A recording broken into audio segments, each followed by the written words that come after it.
আপনারা আজকে একটু পানি উঠছে, আমি চাইতেছি আপনারা লাগিয়া একটু ভালোবাসা নিয়ে আইছি, আপনারা এটা কবুল করতা। আর হইল গিয়া ফুলা বান্ধে পড়াইতা, এটা গত 22 সাল হইয়া গেছি। আজকে দেখুন পড়াশোনা করতে করতে আমি এমপি পর্যন্ত হয়ে গেছি গা। আমার ভাগ্যের রেখা দেখুন, আপনারা খালি পড়াশোনা করে আজকে এই জায়গা পর্যন্ত আইছি। তো বন্যার সময় আমি আর ইতা মারতাম না। আমি যেটা মনে করি আজকের এই বক্তব্যের মধ্য দিয়ে সিলেটের সকল নেতৃবৃন্দের প্রতি আমার অনুরোধ, প্রতি বছর বছর বন্যা যদি হয়, এটা হয় আমাদের কর্মের কারণে, নাইলে আমাদের নসিব।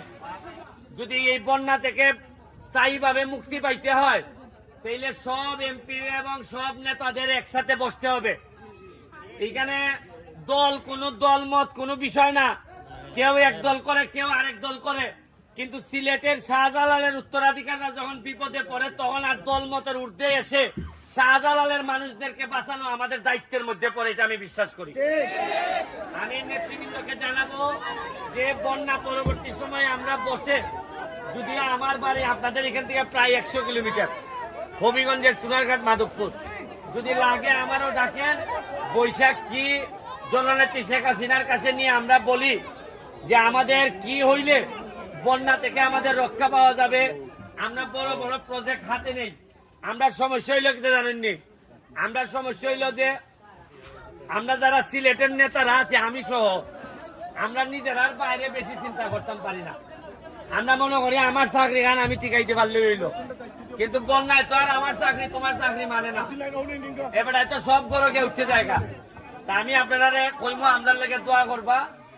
আর আপনার লেগে যত সামান্য আমি খাবার, শুকনা খাবার লই আইছি, সারা এলাকাতে বিভিন্ন জায়গা সিলেটে দিয়ে আইছি, এখনো দিতেছি। আর প্রবাসীদের প্রতি আমার অনুরোধ থাকলো যে আপনারা সব সময় আমাদের জন্য করেন।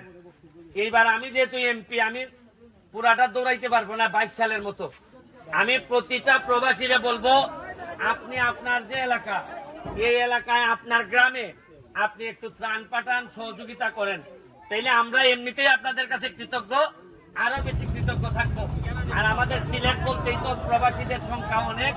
তারা আশা করি আমার এই ভিডিওর মাধ্যমে আপনারা যারা প্রবাসীরা আমারে ভালোবাসেন, আপনাদের কাছে আমার করজোড়ে প্রার্থনা, আমি যেহেতু 100 কিলোমিটার দূর থেকে আইতে পারছি, আমি যদি আইসা গ্রাম ফলাইতে পারি, আমার যদি সারা শরীর এই হাওরের জীবনে, আমার এলাকায় হাওর নাই, এই হাওরে আগুনের মতো গরম, এই রোদ, এই রোদে পড়ার শক্তি সামর্থ্য যদি আমার থাকে, তাহলে নিশ্চয়ই আপনার গ্রাম, আপনার জন্মস্থান, হয়তো আপনি বিদেশে থাকেন, আপনার জন্মস্থান যেখানে আপনার কবর হবে, এই জন্মস্থানের মানুষের কষ্টের সময় আপনি একজন প্রবাসী হিসাবে পাশে দাঁড়াবেন। এইটা আমি ব্যারিস্টার সুমন হিসাবে আপনাদের কাছে আমি বিশ্বাস করি, আশা করি আপনারা এটা করবেন। আমি আবারও আপনাদের ছাতকের মানুষকে আমার হবিগঞ্জের সোনারঘাট মাধবপুরে আমি এমপি হিসাবে আপনাদেরকে দাওয়াত দিয়ে যাচ্ছি।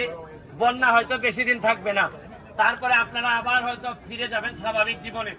আপনারা আমার এলাকায় যাবেন, ঘুরতে যাবেন, দেখবেন মাত্র 4.5 মাসে আমার এলাকার কি পরিমাণ বদলাই দিছি। আমি এই প্রথম এমপিরা যে প্রায় কি পরিমাণ বরাদ্দ পায়, এই পর্যন্ত আমি শুধু রাস্তাঘাটের জন্য প্রায় আমারে বলা হয়েছে 25 কোটি টাকা দেয়া হবে। আর রাস্তাঘাট ছাড়াও এই পর্যন্ত সব মিলিয়ে প্রায় 31 কোটি টাকা, 25 কোটি রাস্তাঘাট, আর বাকি মনে হয় আরো 6-7 কোটি টাকা আমি পাইছি বিভিন্ন মন্ত্রণালয় থেকে। এইটার জন্য আপনারা জানেন যে অনেক কয়েকজন এমপি মহোদয়ের অনেক আমার নামে বিচার সংসদে, যে এ পোলাটায় খেলে সব কই লিতেছে, মানে আপনার বরাদ্দ, আপনার টাকা, এটা কেন আমি কইলাই, এর লাগবে আমার নামে বিচার দেওয়া হয়। আমার বাপের টাকা এটা আমার জনগণের টাকা না, জনগণের টাকা জনগণের জানতো না কয় টাকা ভাই।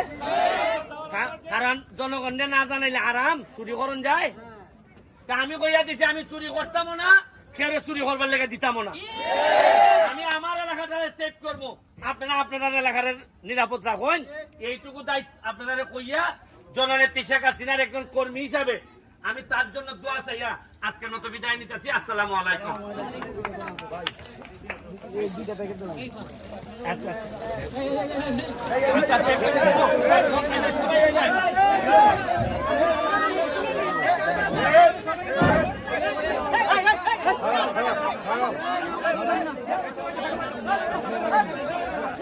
সবই নৌকাতে দিয়ে দিছে।